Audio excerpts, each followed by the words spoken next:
লকডাউনের আগে আমরা মূলত যেখানে শেষ করেছিলাম সেটা ছিল মাইটোসিস এবং মিওসিস কোষ বিভাজন অবধি, তাই তো। এরপরে হচ্ছে আমাদের সিলেবাসে যেটা রয়েছে সেটা হচ্ছে জনন বা রিপ্রোডাকশনের পার্টটা।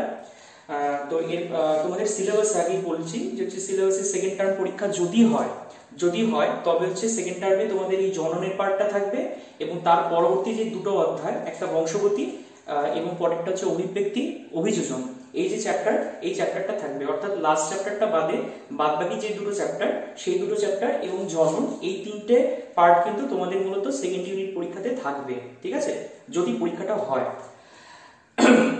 দেখো, এই যে জনন বলতে গিয়ে আমি প্রথমেই একটা কথা বলবো, আমাদের জীবদেহের মধ্যে অনবরত কিন্তু বা প্রত্যেকদিন প্রতিনিয়ত বিভিন্ন ধরনের শারীরবৃত্তীয় প্রক্রিয়াগুলো ঘটে চলেছে। যেই শারীরবৃত্তীয় প্রক্রিয়াগুলো যদি আমাদের মধ্যে না ঘটে তাহলে হয়তো জীবের অস্তিত্ব কোনো কালেই সম্ভবপর হবে না। তো সেই সমস্ত শারীরবৃত্তীয় প্রক্রিয়া যেমন রেচন ধরো, শ্বসন ধরো, সংবহন, এগুলো হচ্ছে সেই ভাইটাল শারীরবৃত্তীয় প্রক্রিয়াগুলো যেগুলো জীবদেহের বাঁচার জন্য, একটা জীবের সার্ভাইভিলিটির জন্য যে প্রক্রিয়াগুলো ভীষণভাবে গুরুত্বপূর্ণ। কিন্তু আমরা যদি এখানে জননটাকে দেখি, জনন কিন্তু সেই জীবদেহের পক্ষে অত্যাবশ্যকীয় শারীরবৃত্তীয় প্রক্রিয়া কখনোই আমরা বলতে পারি না। কারণ একটা জীবের সার্ভাইভিলিটির জন্য কখনোই কিন্তু এই জননটা ইম্পর্টেন্ট না, কিন্তু জননটা ইম্পর্টেন্ট। কেন ইম্পর্টেন্ট? কারণ প্রজাতির অস্তিত্ব রক্ষা, মাইন্ড ইট কথাটা, প্রজাতির অস্তিত্ব রক্ষার স্বার্থে জনন ব্যাপারটা কিন্তু ভীষণভাবে গুরুত্বপূর্ণ। জনন হলো এমন একটা প্রক্রিয়া যেই প্রক্রিয়ায় কোনো জনিত্রী জীব থেকে সাধারণত অপত্য জীবের সৃষ্টি হবে। জনিত্রী জীব থেকে যদি অপত্য জীবের সৃষ্টি না হয় তাহলে কোনো একটা প্রজাতি কিন্তু সেই একটা নির্দিষ্ট সংখ্যক ইন্ডিভিজুয়ালের মধ্যেই সীমাবদ্ধ হয়ে যাবে। তার বাইরে কিন্তু তারা সংখ্যা বৃদ্ধি বা যেটা প্রপাগেশন করার ব্যাপারটা সেটা কিন্তু তাদের মধ্যে ঘটবে না। ফলে প্রজাতি কিন্তু ইভেন্চুয়ালি ভ্যানিশ হয়ে যাবে। তো সেই দিক থেকে জনন কিন্তু অবশ্যই প্রজাতির অস্তিত্ব রক্ষার জন্য একটা ভীষণ গুরুত্বপূর্ণ প্রক্রিয়া, ঠিক আছে। তো জননকে এমনি যদি আমরা সংজ্ঞার আকারে বলি, কাকে বলবো আমরা জনন?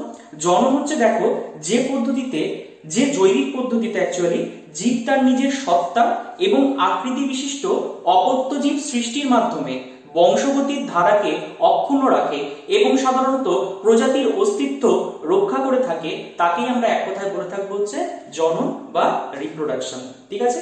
আবারও বলছি, যে জৈবিক পদ্ধতিতে জীব তার নিজের আকৃতি এবং নিজের সত্তা বিশিষ্ট অপত্য জীব সৃষ্টির মাধ্যমে বংশগতির ধারাকে অক্ষুণ্ণ রাখে এবং প্রজাতিকে এগিয়ে নিয়ে যেতে সাহায্য করে, সেটাকে আমরা বলবো জনন প্রক্রিয়া, ঠিক আছে।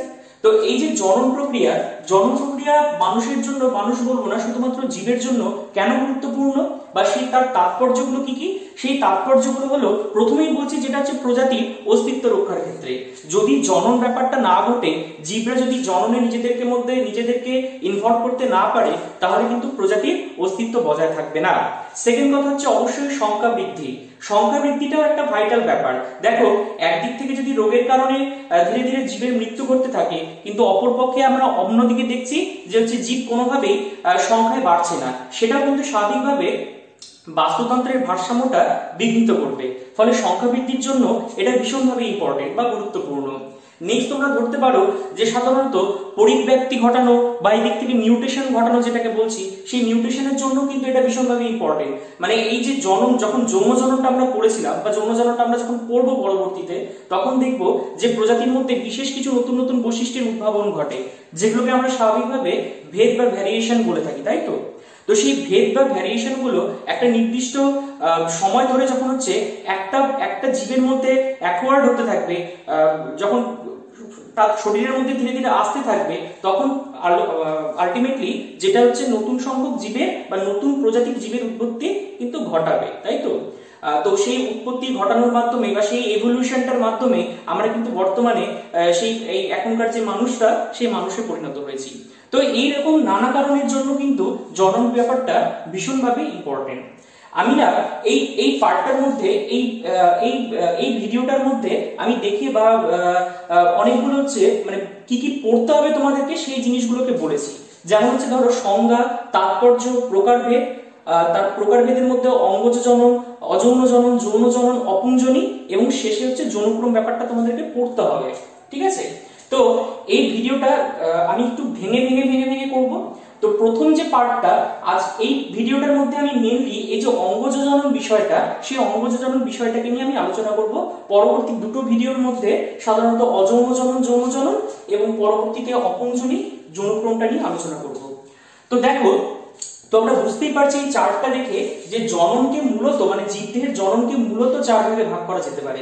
একটা হচ্ছে অঙ্গজ জনন, একটা হচ্ছে অযৌন জনন, একটা যৌন জনন এবং একটা কিন্তু অপুংজনী। তো এই অঙ্গজ জননকে আবার দুটো ভাগে ভাগ করা হয়ে থাকে, একটা হচ্ছে প্রাকৃতিক অঙ্গজ জনন পদ্ধতি আর একটা হচ্ছে কৃত্রিম অঙ্গজ জনন পদ্ধতি।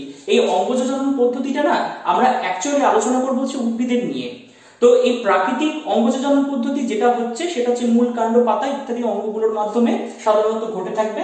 আর এদিক থেকে কৃত্রিম অঙ্গজ জনন পদ্ধতির মধ্যে আমরা লিখেছি এখানে শাখা কলম বা কাটিং প্রসেসটা, নেক্সট আসবে আমাদের হচ্ছে গ্রাফটিং বা জোড় কলম পদ্ধতি এবং পরে যেটা আসবে সেটা হচ্ছে মাইক্রোপ্রোপাগেশন বা অনুবিস্তরণ পদ্ধতি। আচ্ছা, প্রথমে বলছি দেখো অঙ্গজ জনন কাকে বলে। অঙ্গজ জনন বলতে যে পদ্ধতিতে, যে জনন পদ্ধতিতে জীবদেহের কোনো অঙ্গ বা অঙ্গাংশ মাতৃদেহ থেকে বিচ্ছিন্ন হয়ে নতুন অপত্য কোষের সৃষ্টি করবে বা নতুন অপত্য জীবের সৃষ্টি করবে, তাকেই আমরা এক কথায় বলে থাকবো কিন্তু অঙ্গজ জনন পদ্ধতি। তো এই যে অঙ্গজ জনন পদ্ধতির মধ্যে প্রথমে যেটা আসছে সেটা প্রাকৃতিক। প্রাকৃতিক অর্থাৎ প্রাকৃতিক নিয়মেই যখন হচ্ছে আমার এই অঙ্গজ জননটা সম্পন্ন হয়ে থাকবে তখন সেটাকে আমরা বলে থাকবো প্রাকৃতিক অঙ্গজ জনন পদ্ধতি। তো উদ্ভিদের ক্ষেত্রে প্রাকৃতিক অঙ্গজ জনন পদ্ধতি যেটা প্রথমে ঘটছে দেখো আমি লিখেছি মূলের মাধ্যমে। এই যে এই চিত্রটাকে লক্ষ্য করো, এটা না রাঙা আলু বা লাল আলু যেটাকে আমরা বলি, সেই রাঙা আলুর কিন্তু চিত্র, ঠিক আছে। এই রাঙা আলুর ক্ষেত্রে কি দেখা যায়, এই এই যে অংশটা দেখতে পাচ্ছ, এই রাঙা আলু কিন্তু এটা একটা রসালো মূল, ঠিক আছে। এই মূল থেকে দেখা যায় কিছু কিছু অপরিণত কিছু কিছু মুকুলের সৃষ্টি হয়। সেই অপরিণত মুকুলগুলো কালক্রমে কিন্তু নতুন উদ্ভিদের সৃষ্টি করতে পারে, ঠিক আছে। তো এটা যেহেতু রসালো মূল থেকে নতুন উদ্ভিদের সৃষ্টি হচ্ছে, তাই জন্য এটা হচ্ছে মূলের মাধ্যমে প্রাকৃতিক অঙ্গজ জনন। নেক্সট আমরা যেটা দেখবো দেখো কাণ্ড। তোমরা কচুরিপানার নাম শুনেছো। কচুরিপানা উদ্ভিদের ক্ষেত্রে কি হয়, এই যে এটা হচ্ছে মনে করো একটা প্রধান জনিত্রী কচুরিপানা উদ্ভিদ। তো এদের ক্ষেত্রে কি দেখা যায় যে পর্ব থেকে উৎপন্ন একটা শাখা, কাণ্ডের পর্ব থেকে উৎপন্ন একটা শাখা এভাবে ভূপৃষ্ঠের সঙ্গে, এই যে লাল রঙের পাটটা দেখো, ভূপৃষ্ঠের সঙ্গে সমান্তরালে বৃদ্ধি পায়। তো এই যে সমান্তরালে বৃদ্ধিপ্রাপ্ত এই শাখাটা থেকে পরবর্তীতে কিন্তু নতুন একটা কচুরিপানা উদ্ভিদ জন্মায়, ঠিক আছে। তো একে এই যে পদ্ধতিটা বা এই পদ্ধতিটা হচ্ছে মূলত কোথা থেকে হলো, কাণ্ড থেকে হলো, তাই জন্য এটা কিন্তু প্রাকৃতিক নিয়মে ঘটছে এবং কাণ্ড থেকে হচ্ছে, তাই জন্য এটা কাণ্ডের মাধ্যমে ঘটে থাকছে, ঠিক আছে। আর এই যে দেখতে পাচ্ছ এই যে ভূপৃষ্ঠের সঙ্গে সমান্তরালে বৃদ্ধিপ্রাপ্ত এই শাখাটাকে কিন্তু বলা হয় খর্বধাবক বা অফসেট বলা হয়। খর্বধাবক বা অফসেট বলা হয়।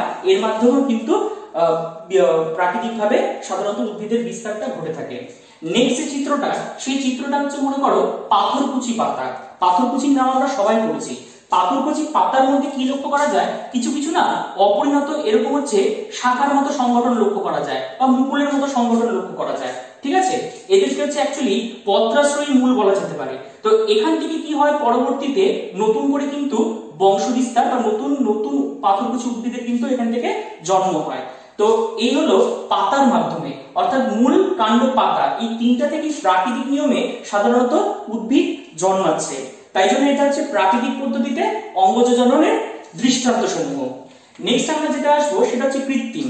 কৃত্রিম ভাবে কেন কৃত্রিম ভাবে প্রয়োজন হয়ে যাচ্ছে, কারণ কখনো কখনো ক্ষেত্রে মানুষ, মনে রাখবে কৃত্রিমটা যে করে থাকছে সেটা কিন্তু অবশ্যই মানুষ, অর্থাৎ আমরা হিউম্যান বিং।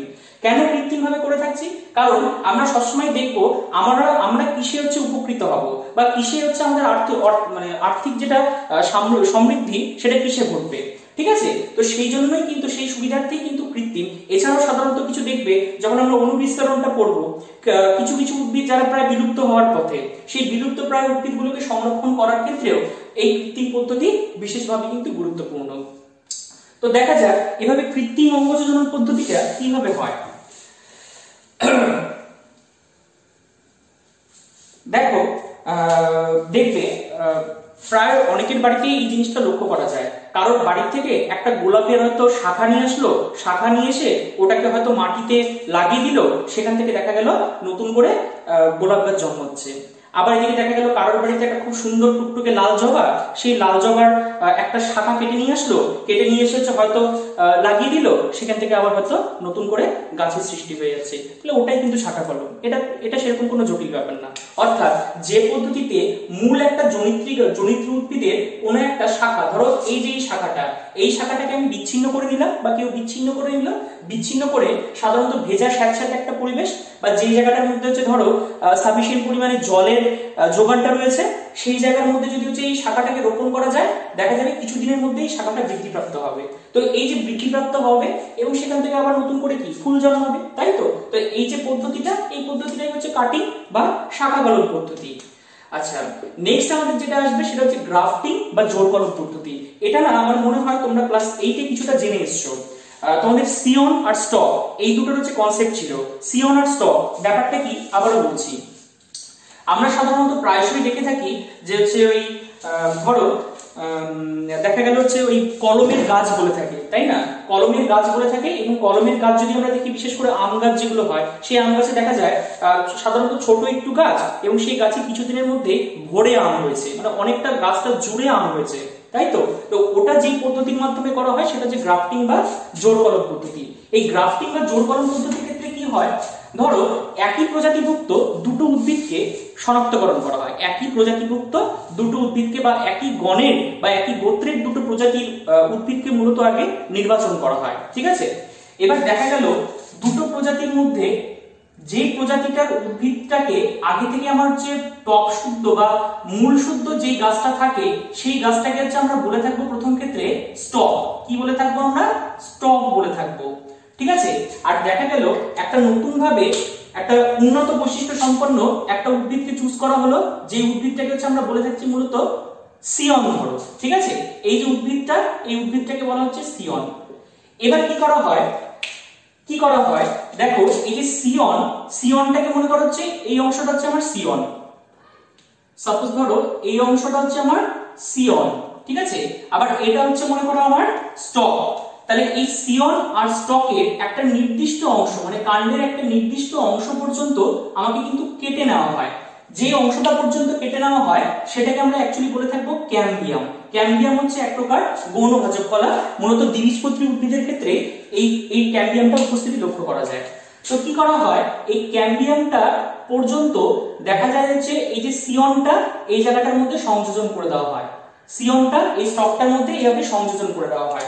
অতঃপর কি করা হয়, অতঃপর গোটা ব্যবস্থাটাকে একটা দড়ির মাধ্যমে এইভাবে হচ্ছে কি করে দেওয়া হয়, বেঁধে দেওয়া হয়। যেই মুহূর্তে হচ্ছে দড়ির মাধ্যমে এইভাবে বেঁধে দেওয়া হলো, তারপরে কিছুদিনের জন্য এটাকে ছেড়ে দেওয়া হয়। ছেড়ে দেওয়া হলে কি দেখা যাবে যে এই কাণ্ডটা না, কাণ্ডটার অংশটা এটার সাথে কিন্তু জোড়া লেগে গেছে প্রায়, এবং এই জোড়া লাগা অংশে যদি আমরা একটু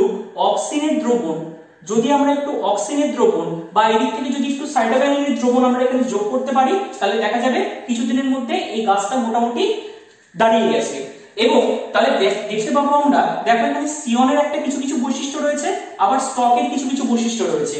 তাহলে সিয়ন স্টক দুটোরই বৈশিষ্ট্য একটা উদ্ভিদের মধ্যে যখন চলে আসছে, তখন স্বাভাবিকভাবে এই গাছটা কিন্তু উন্নত বৈশিষ্ট্য সম্পন্ন হচ্ছে, এবং এখান থেকে হয়তো দেখা গেল ফলনটা খুব ভালো হবে।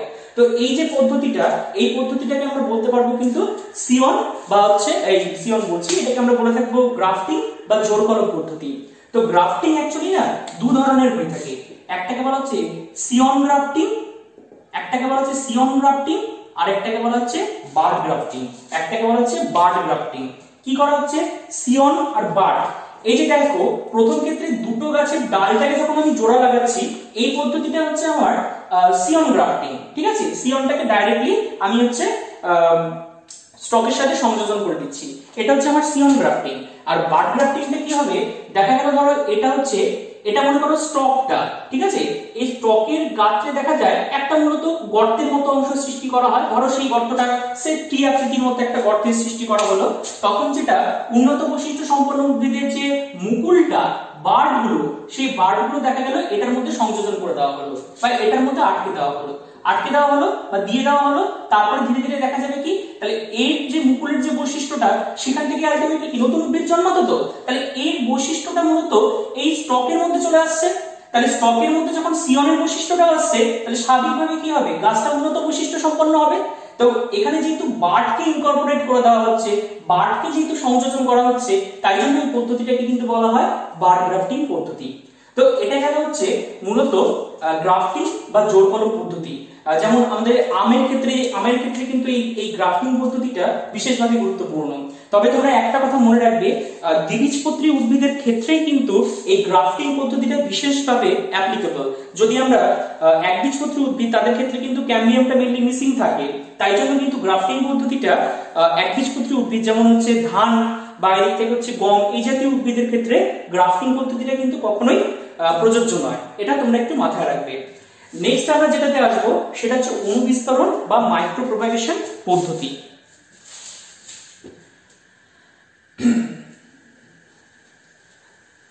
আচ্ছা, মাইক্রো প্রোপাগেশন পদ্ধতি কথাটার আগে মানে বোঝো। এই যে মাইক্রো কথার অর্থ হচ্ছে সাধারণত ক্ষুদ্র, আর এদিক থেকে হচ্ছে যেটা প্রোপাগেশন কথার অর্থ হচ্ছে বিস্তার ঘটানো, অর্থাৎ ক্ষুদ্র ক্ষুদ্র অংশগুলিকে সাধারণত বড়ভাবে বিস্তার করা, সেটাই কিন্তু হচ্ছে অ্যাকচুয়ালি মাইক্রো প্রোপাগেশন পদ্ধতি। কেমন ব্যাপারটা দেখো, এট ফার্স্ট কি হয় এক্ষেত্রে না, যে উদ্ভিদকে আমি মূলত কালচার করতে চাচ্ছি, যে উদ্ভিদকে আমি মূলত হচ্ছে আমি বিস্তার করতে চাচ্ছি, সেই উদ্ভিদগুলোর অ্যাকচুয়ালি কি করা হয়, কলা বা কোষগুলোকে কালেক্ট করা হয়। সেই কলা বা কোষগুলোকে কি করা হয়, একটা বিশেষ কাচের পাত্র, ধরো এখানে এটা একটা টেস্ট টিউব, ঠিক আছে? তো এই টেস্ট টিউবের মধ্যে আমার বিশেষ না একটা হচ্ছে কলাকর্ষণ বা এদিক থেকে একটা কালচার মিডিয়ামকে আমি এটার মধ্যে রেখে দিলাম। কালচার মিডিয়ামকে কি করলাম, আমি এটার মধ্যে দিয়ে দিলাম, ঠিক আছে? তাহলে এই কালচার মিডিয়ামটাকে দিয়ে দেওয়ার পরে কি করা হলো, সাপোজ আমি হচ্ছে যে উদ্ভিদটার বিস্তার ঘটাতে চাচ্ছি, সেই উদ্ভিদটার কিছু কিছু ক্ষুদ্র ক্ষুদ্র অংশ এই জায়গাটার মধ্যে আমি কি করলাম না প্রবেশ করালাম, ঠিক আছে? আচ্ছা, এরপরে কি হলো, অতঃপর আমি এই গোটা অংশটাকে একটু কটন দিয়ে তুলো দিয়ে হচ্ছে আমি এই জায়গাটাকে সিল করে দিলাম। আচ্ছা, এই প্রসঙ্গে আমি একটা কথা বলি, এই যে জায়গাটা দেখতে পাচ্ছ এখানে যে তরল পদার্থটা এখানে রাখা হলো, এটাকে বলা হচ্ছে কালচার মিডিয়াম।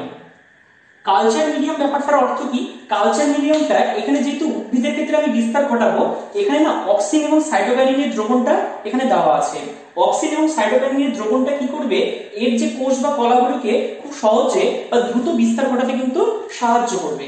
তো এটা হচ্ছে কালচার মিডিয়াম বা কলাকোষণ। তো এটাকে হচ্ছে সাধারণত কোন একটা অংশের মধ্যে বা কোন একটা কাচের পাত্রের মূলত প্রয়োগ করা হলো, সেক্ষেত্রে এটা আমি একটা টেস্ট টিউবের মধ্যে দিলাম। তো কি দেখা যাবে, কিছুদিনের মধ্যে দেখা যাবে এই কলা কোষগুলো না, বা কোষ বা কলার অংশগুলো তুলনামূলকভাবে একটু স্থিতকায় হয়ে গেছে। একটা কথা কিন্তু মনে রাখবে, এখানে আমি একটু বেশি বড় করে কোষ বা কলাকে দেখিয়ে ফেলেছি, এটা কিন্তু এত বড় হবে না। কোষ বা কলা তোমরা নিজেরাই জানো যে সেটা কতটা নগণ্য হয়, তাই তো? তো কি হলো, এই কালচার মিডিয়ামটার মধ্যে দেখা যাবে এই কোষ বা কলাগুলো কিছুদিন পরে বৃদ্ধিপ্রাপ্ত হয়ে কিছু কিছু বড় বড় সংগঠন তুলনামূলকভাবে গঠন করবে। যেটা বড় সংগঠনটাকে গঠন করবে সেটাকে বলা হবে ক্যালাস বলা হবে। তাহলে হচ্ছে প্রথমে কলা কোষের সমষ্টিকে দেওয়া হলো, সেখান থেকে আমার যেটা তৈরি হলো সেটা হচ্ছে ক্যালাস গঠন হলো, ঠিক আছে? আচ্ছা, এই ক্যালাসের পরে আমাদের যে নেক্সট স্টেপটা আসবে, এই ক্যালাসটা হচ্ছে ফার্দার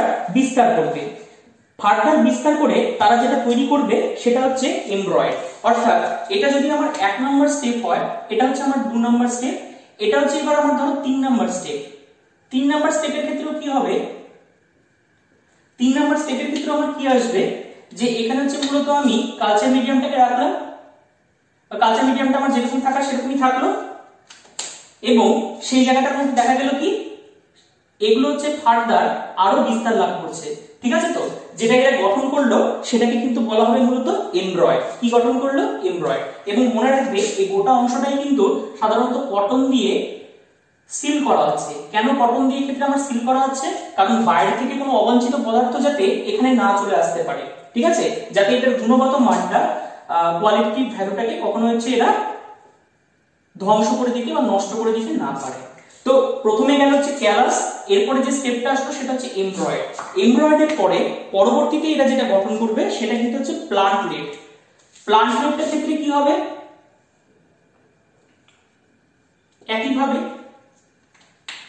একইভাবে কালচার মিডিয়ামটার মধ্যে থাকলো, এবং এখান থেকে দেখা গেল কিছু ক্ষুদ্র ক্ষুদ্র চারার মতো এইভাবে হচ্ছে কিছু কিছু গাছ জন্মাচ্ছে। এগুলোকে তখন আমরা বলে থাকবো হচ্ছে প্ল্যান্টলেট। এগুলোকে আমরা তখন বলে থাকবো হচ্ছে প্ল্যান্টলেট। এবং পরবর্তীতে দেখা যাবে এই প্ল্যান্টলেট গুলোকে তারপর কালচার মিডিয়াম থেকে বের করে কোন একটা নির্দিষ্ট টবের মধ্যে এই প্ল্যান্টলেট গুলোকে যদি হচ্ছে আমরা রোপণ করে দিই, তাহলে সেখান থেকে আবার নতুন করে উদ্ভিদ কিন্তু বা বড় বড় উদ্ভিদ জন্মাতে পারবে। তো এই যে পদ্ধতিটা খুব অল্প সময়ের মধ্যে দ্রুত হারে কোন উদ্ভিদের বিস্তারের জন্য এই পদ্ধতিটা বিশেষভাবে গুরুত্বপূর্ণ। তো এটাকে বলা হচ্ছে মূলত অনুবিস্তারণ বা মাইক্রোপ্রোপাগেশন পদ্ধতি। আবারও বলছি, এই পদ্ধতিতে কি করা হয়, এট ফার্স্ট যে উদ্ভিদকে আমি বিস্তার করব তার ক্ষুদ্র ক্ষুদ্র অংশ, সেটাকে ধরো কলা বা কোষ, এই অংশগুলোকে আমি কালেক্ট করলাম। তো সেগুলোকে তারপর একটা নির্দিষ্ট কালচার মিডিয়ামের মধ্যে আমি প্রবেশ করালাম। এবার এই কালচার মিডিয়ামের মধ্যে যখন প্রবেশ করালাম, তখন সেগুলো যেহেতু কালচার মিডিয়ামের মধ্যে সাফিসিয়েন্ট অ্যামাউন্টে অক্সিজেন রয়েছে, সেখানে সাফিসিয়েন্ট অ্যামাউন্টে সাইটোকাইনিন রয়েছে, তাই জন্য এটা কি হবে, ফার্দার কিন্তু বিস্তার করতে থাকবে। বিস্তার করে তারা যেটা গঠন করবে ক্যালাস, ক্যালাসের পরে যেটা গঠন করবে সেটা হচ্ছে এমব্রয়েড। এমব্রয়েডের পরবর্তী স্টেজ যেটা হচ্ছে প্লান্টলেট। প্লান্টলেট গুলো ফার্দার মাটিতে যখন আমরা দিয়ে দেবো, সেখান থেকে হচ্ছে নতুন নতুন গাছ বা নতুন উদ্ভিদ খুব অল্প সময় জন্মাতে পারবে। তো এই পদ্ধতিটাকে আমরা বলে থাকবো হচ্ছে মাইক্রোপ্রোপাগেশন বা অনুবিস্তারণ পদ্ধতি। তাহলে এইভাবে হচ্ছে আমরা মূলত অঙ্গজনন পদ্ধতিটা দেখলাম, ঠিক আছে, উদ্ভিদের ক্ষেত্রে যেটা ঘটছে। তাহলে আমরা মূলত পড়ে ফেললাম সংজ্ঞাটা, তারপরে তাৎপর্য এবং তার প্রকারভেদ এবং অঙ্গজনন, এই চারটা পদ্ধতি নিয়ে আমরা আলোচনা করলাম। পরবর্তী যেগুলো ভিডিওগুলো আসবে, সেই ভিডিওতে আমরা অযৌন, যৌন এবং অপঞ্জনী যৌনক্রম নিয়ে আলোচনা করব।